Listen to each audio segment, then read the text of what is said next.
Welcome to Books in Five, where we are interviewing credible authors who have written recently published books on relevant topics.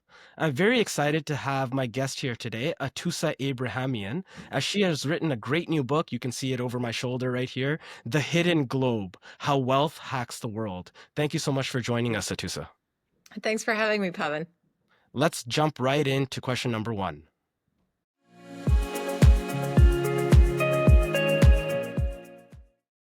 Your book brings to light how the wealthy are creating a distinct set of small geographic areas to shield themselves from playing by the rules.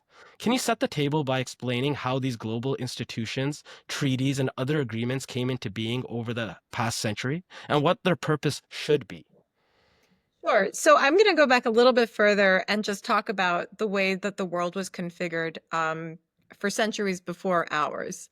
So this system of nation states is relatively recent. In fact, it's very recent. The countries that we have on the map today really only settled into place after decolonization, right? We're talking about the 1960s.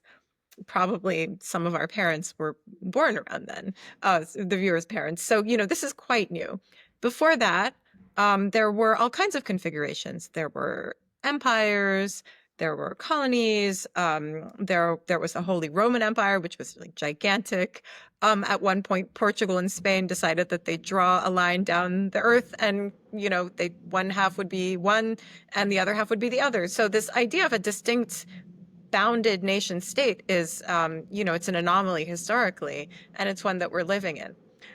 So given that, it might not be so surprising that even within the bounds of the nation state system, we have all of these exceptions above, beneath, between the nation state. I'm talking about special economic zones that are for trade. I'm talking about the oceans, which are 2/3 of the world and distinct from, the borders of our countries. I'm talking about outer space, which we have barely even explored yet. There's all kinds of jurisdictions out there that do not adhere to this idea of one land, one law, one people. And that's what the book is all about. Great. Thank you for that. Let's try to answer the second part of the question, which is what is the purpose of these institutions and treaties? It's to get people to cooperate, get different countries to work together, right?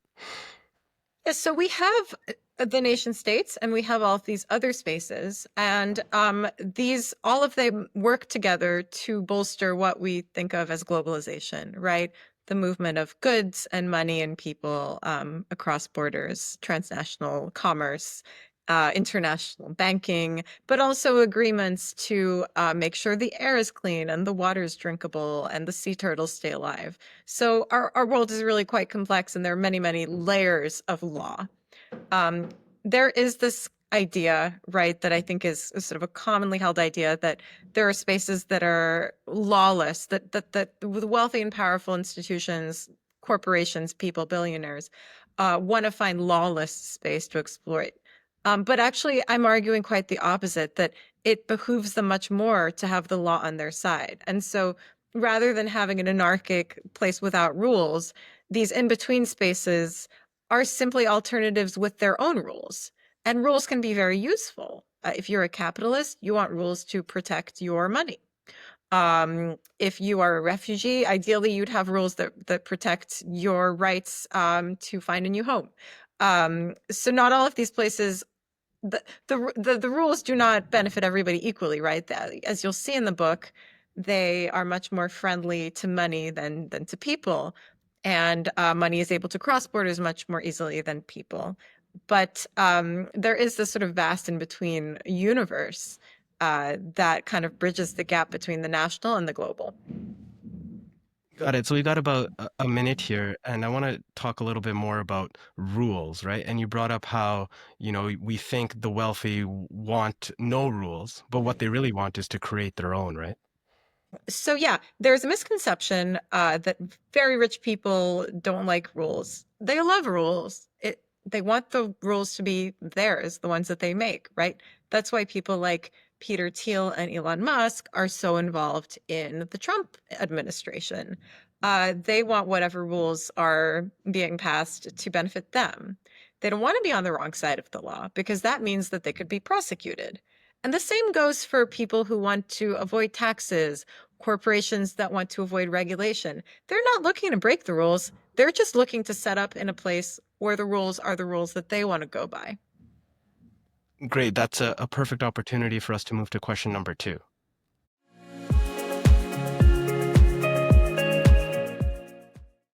You explain how a small cohort of well-resourced individuals have been able to bypass these legalities in order to serve their and their clients' interests. Talk about how these theorists and practitioners have been successful in their attempts to create these extraterritorial zones. So the world of extraterritorial zones was sort of conceived and built mainly by lawyers and management consultants. And this might be shocking to anyone who's met a management consultant. Like these people are sort of, they like spreadsheets and they like data. They're not necessarily dreaming up big new ideas, but it turns out they are and they have. So to use one example in my book, in Dubai, there is a place called the Dubai International Financial Center. So this is already a special economic zone conceived by consultants when the Emirates were trying to open themselves up to foreign business. So rather than having foreign businesses open on quote unquote normal Emirati soil and under normal Emirati rules, Dubai said, okay, we're going to carve out these sort of special areas for foreign business. And we're going to let them bypass certain immigration laws and we're going to let them pay less tax. And we're just going to make it easier.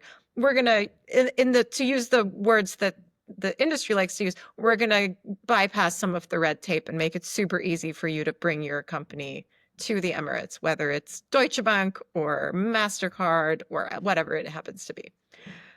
And then they took it one step further.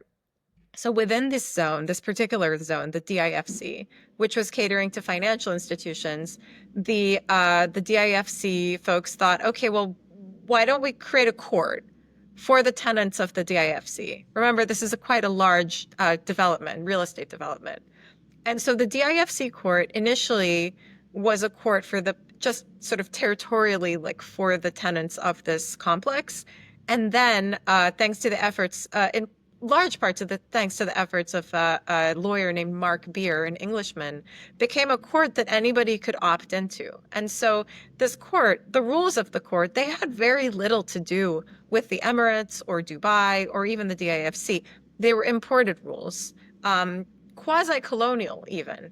And this, reminds me, it's important to bring up that under colonial rule, often people who were from the metropole, so British people in Dubai, they would have their own courts.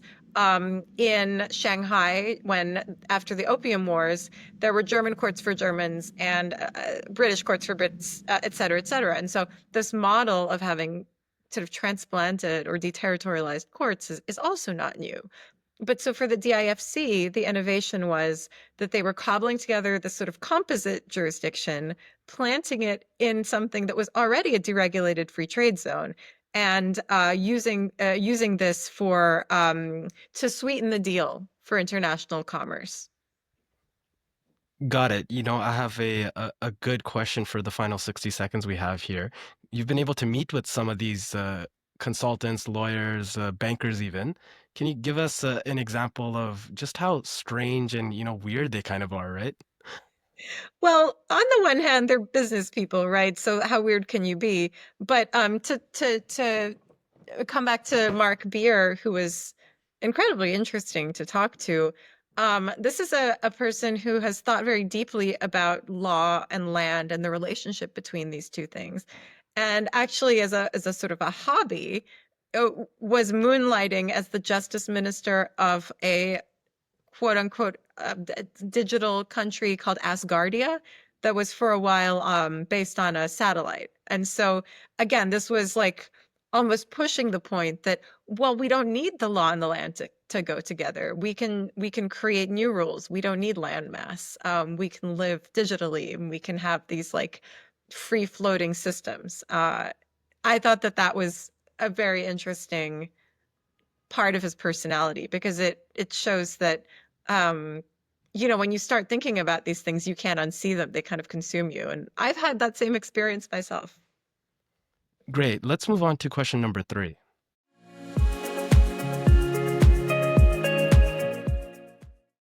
Geneva plays a central role in the book as the genesis of this desire to have a safe haven for individuals, companies, and nations. Can you walk us through the history of this city and the position that Switzerland plays in 2025 in assisting those with money? Yeah, so full disclosure, I grew up in Geneva. I lived there for 18 years, and I always felt that there was something very strange about the city I grew up in. I couldn't really put my finger on it. And so then after 20 years of being abroad, or a little less, I started reading up about the city's history. And it turns out that Geneva has always been a haven of sorts. Initially, it was a haven for Protestant refugees who were fleeing Catholic rule from neighboring countries. And then the Swiss really took this model of being a city of refuge and just turned it into a tax haven. And when you think about it, like, if you're crossing a border to free yourself from something where you're coming from, there's a thread, right? From, being a refugee to wanting to hide your money.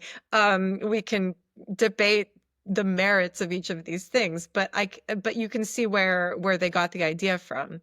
Um, Geneva was also the site of a center of the Protestant Reformation. And there's been a lot of theorizing about Protestant theology and the accumulation of wealth and this kind of Protestant work ethic and this Protestant drive to accumulate money.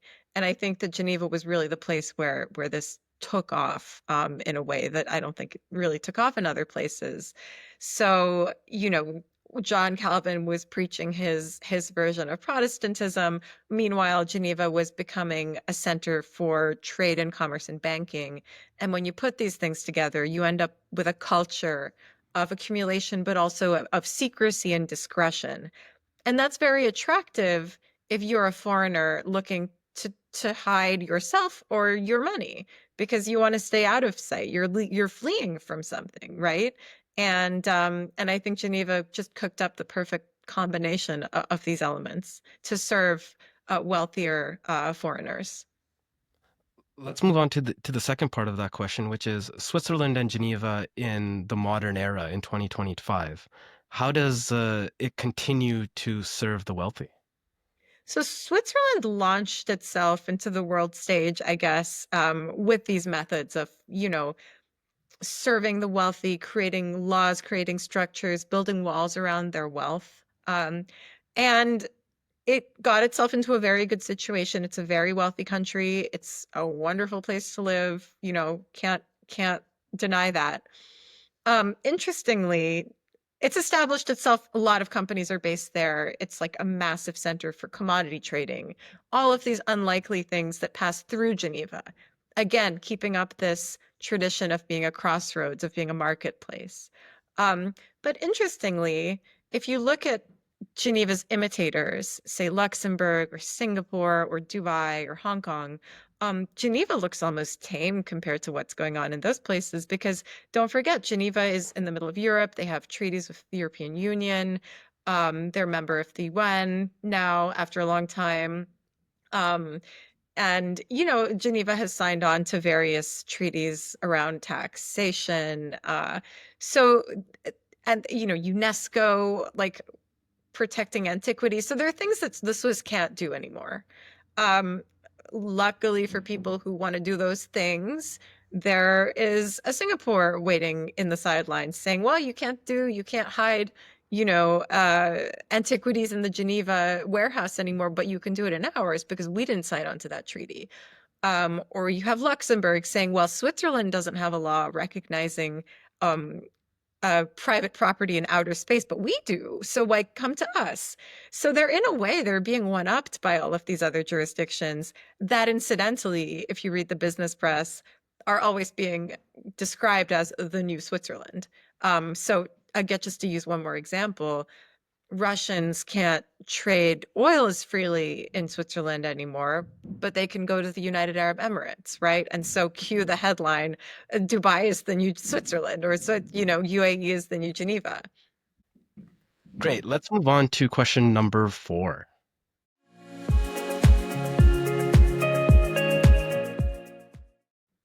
Many of the schemes and developments were designed to uplift poorer countries, but your book reveals how these have been corrupted by bad actors. Can you give us your experience with discovering how these ventures have been corrupted and how Western nations use them to maintain their supremacy? Yeah, so the corruption, I guess it's a mixed bag. I think you're referring to the chapter on special economic zones and then later on offshore detention. So we talked a little bit about at the beginning of our conversation about how prior to decolonization, the world looked very different, just the way its composition on the map. Um, right after decolonization, just as many nation states were being born and being added to the roster of the UN member states, something interesting was happening on the sidelines. And that was that in these new states, Jamaica, Mauritius, you name it, consultants again, sometimes with the UN, sometimes with outside agencies, were going in and giving advice on how these nation states, these new states, could develop their economies and sort of be a little more self-sufficient because they had been exploited under colonial rule for decades. And one of the kind of prescriptions that these international financial consultants brought in was, well, let's carve out a little bit of land and make it a tax-free zone or make it, an industrial zone. It'll be easier to hire people. Maybe we'll pay them less. Maybe the companies won't have to contribute to insurance schemes and whatnot. And this will create an export economy that will then bring money back to the country. So you can see how this is like a pretty capitalistic way of thinking. You can see how this would also benefit the former colonies, right? Because they would have cheap stuff that they could buy. They were not thinking ahead to the days to this moment now when everybody is decrying offshoring of jobs and wishing that they had their manufacturing sector back. But anyway, I guess the notion was that countries could become more self-sufficient. What in fact happened was that these zones offered concessions that made them not all that great for the countries that were hosting them. If you're not paying any tax, if you're paying people below minimum wage, that's not great either. And often these things get presented as a like it's better than nothing, but that doesn't really answer the question of like, well, how could it have been better? Got it. The second part of that question was Western nations are maintaining their supremacy. Is this something that the decision makers of these Western nations are doing explicitly, or is it just a byproduct of these consultants wanting to make money? So the Western nations, even though they are no longer colonial powers in the way that they once were, they obviously have more power. They have more economic power. They have more military power. Like, there's no question that even though all states have what we call sovereign equality, right? They all have a seat at the table at the UN. That's kind of a fiction because there's no way that a state like Nauru can stand up to a country like China or the US. It's just absurd. Um, so they have it, they have their supremacy, they have their power, and this allows them to exploit these smaller or newer or less wealthy states in kind of novel ways that echo the colonial model, right? In the sense that these are sites of exploitation, or of extraction even. But we're those days are over, so we can all feel good about it.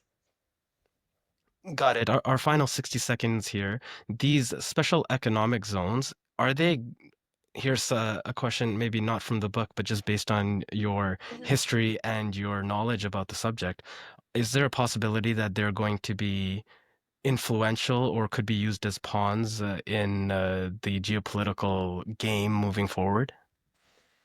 I think that special economic zones, in sort of times of great protectionism and nationalism, have a bit of a bump, have a bit of a resurgence because they are ways around things like tariffs, and regulations. How that is going to play out remains to be seen. We're getting a different story about tariffs every other day. It's very hard to predict.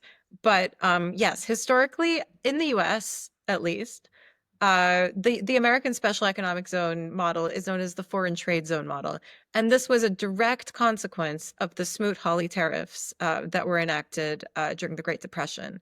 So if we see that if we understand that these were a direct reaction to bad economic situation and tariffs, then we can only extrapolate and think that maybe they will serve a similar purpose this time around.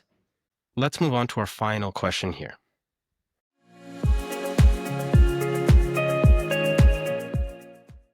Many elites have been very public about their desire to increase the global financial flows and commerce, but keep borders shut.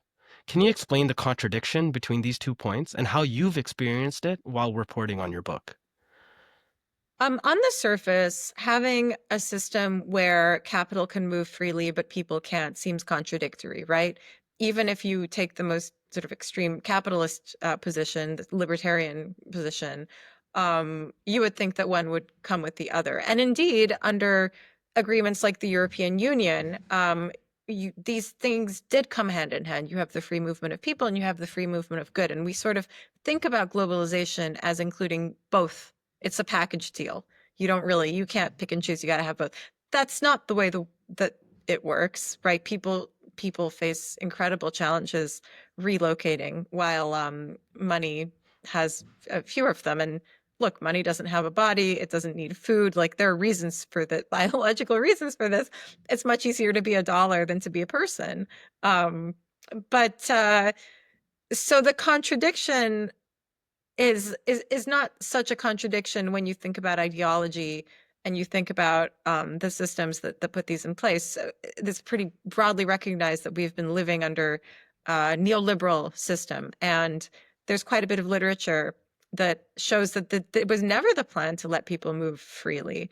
It's very useful to have borders to prevent labor from being free, moving freely, and also borders to protect wealth and to keep money encased in these protective legal structures that maintain it essentially. So these things go hand in hand. It's part of the system we've been living in, and I don't think that that's going to go away anytime soon. Um, the question is, how free is money going to be moving forward? And again, we're getting a different story about that every day, but I don't have any reason to think that we're in for a radical change given who is in power. You have a whole chapter on this topic, and you have a specific example about Aziz. Can you tell us his story? Yeah, so Aziz is a fellow who was from Sudan and who left Sudan because he was facing some political threats. He was a student activist. And he made his way to Indonesia and he got on a boat hoping to make it to New Zealand. And he was intercepted along the way by the Australian Navy. And he was among a cohort that was sent to a place called Manus Island.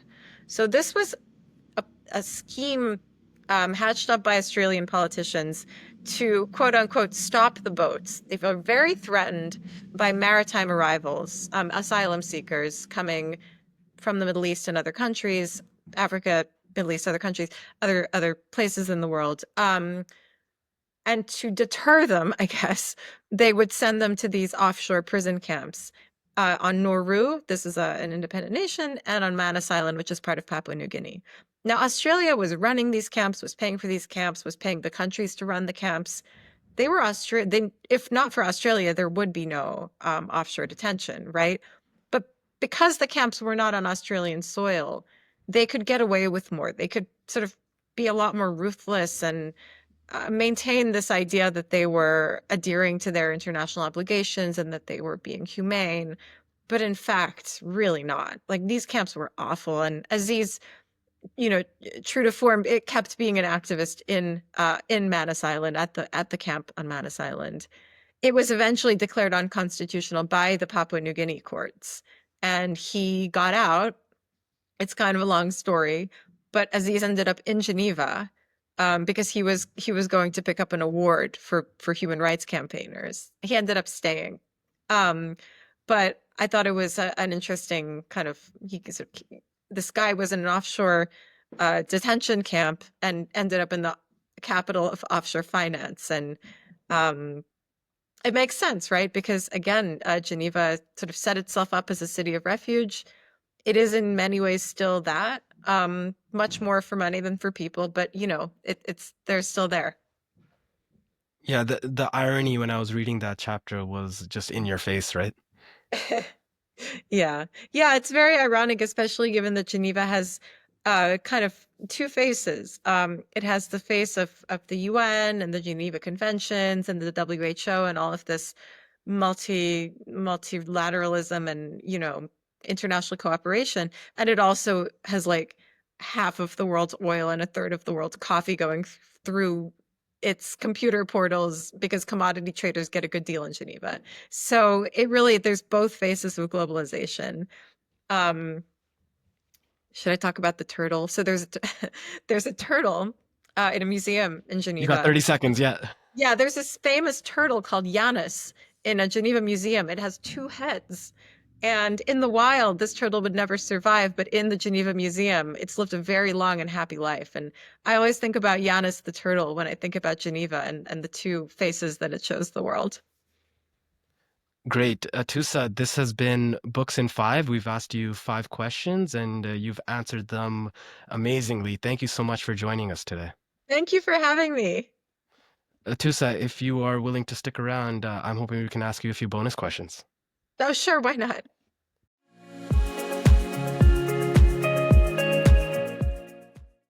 Great. So, Atusa, how did you get to become a journalist and investigative reporter? Let us know your story. So I was actually a philosophy major, which may or may not come through in the book. Always recovering from that. I loved writing, and I really hate it when people say that they fell into it. I did not fall into it. I just really wanted to write for a living, and so I did internships and went back to school for journalism, and that's how I ended up being a journalist. I worked at Reuters, the news agency. I worked at Al Jazeera, and then made my way to writing books, which I really love to do. Great. Can you tell us what are you most proud of with your writing and your investigations? What have you uncovered? What have you revealed? Well, sometimes I read the news and I feel like I've been screaming into the void about some of the things that Trump is doing now for decades. Uh, so I wouldn't say I predicted something like sending people to El Salvador prison, but I was writing about these things for a long time and noticing them happening to people way before Trump was even, a figure politically. My first book, the Cosmopolites, has a couple of chapters about somebody who was deported from the UAE, having been forced to take on a foreign nationality, and the way that the sale of passports and the sort of financialization and the commodification of citizenship allowed this to happen.